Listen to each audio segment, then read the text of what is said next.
আসসালামু আলাইকুম everyone, positive ক্লাসরুমে তোমাদের সবাইকে স্বাগত জানাচ্ছি। তোমরা যারা এবার এসএসসি 26 ব্যাচ আছো, তোমাদের জন্য কিন্তু খুবই গুরুত্বপূর্ণ কয়েকটা সারাংশ দেওয়া আছে। তো এই সারাংশগুলোর মধ্যেই কিন্তু তোমাদের এবারের পরীক্ষার মধ্যে কমন আসবে। তো এখানে কিন্তু আমি মাত্র 6টা সারাংশ লিখে দিয়েছি।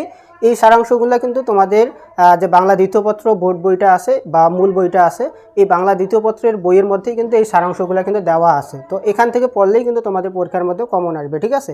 তো এই সারাংশগুলো কী কী দেখো। প্রথমত হচ্ছে মানুষের মূল্য কোথায়। তো এইটা কিন্তু খুবই ইম্পর্টেন্ট, খুবই ইম্পর্টেন্ট একদম বলবো না যে এটা তোমরা পড়বা। তারপর হচ্ছে তুমি বসন্তের কোকিল, এইটা কিন্তু এইবারের জন্য তোমাদের জন্য খুবই ইম্পর্টেন্ট, এটা পড়বা। তারপর হচ্ছে অভাব আছে বলিয়া, এটাও কিন্তু ইম্পর্টেন্ট। তারপর হচ্ছে মাতৃস্নেহের তুলনা নেই, এটাও কিন্তু ইম্পর্টেন্ট একটা সারাংশ। তারপর হচ্ছে বিদ্যা মানুষের মূল্যবান, তো এইটা কিন্তু খুবই ইম্পর্টেন্ট তোমাদের জন্য, এই সারাংশটা কিন্তু পড়বা। তারপর হচ্ছে অভ্যাস ভয়ানক জিনিস, এইটাও কিন্তু ইম্পর্টেন্ট একটা সারাংশ। তো আশা করি যে এই সারাংশগুলোর মধ্যে থেকেই কমন আসবে। তো এর পরবর্তী যে ভিডিও আছে, পরবর্তী ভিডিওতে আমরা অন্য কোনো টপিকের যে সাজেশন আছে সেই সাজেশনগুলো দেবো।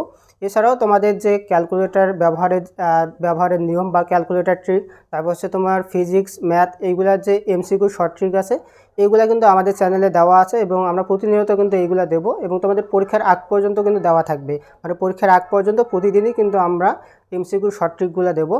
সো প্রতিটা এমসিকিউ শর্ট ট্রিক পেতে অবশ্যই আমাদের ইউটিউব চ্যানেল সাবস্ক্রাইব করে সাথে থাকো এবং আমাদের যে আপডেটগুলো পেতে ফেসবুক পেজে ফলো দিয়ে সাথে থাকতে পারো।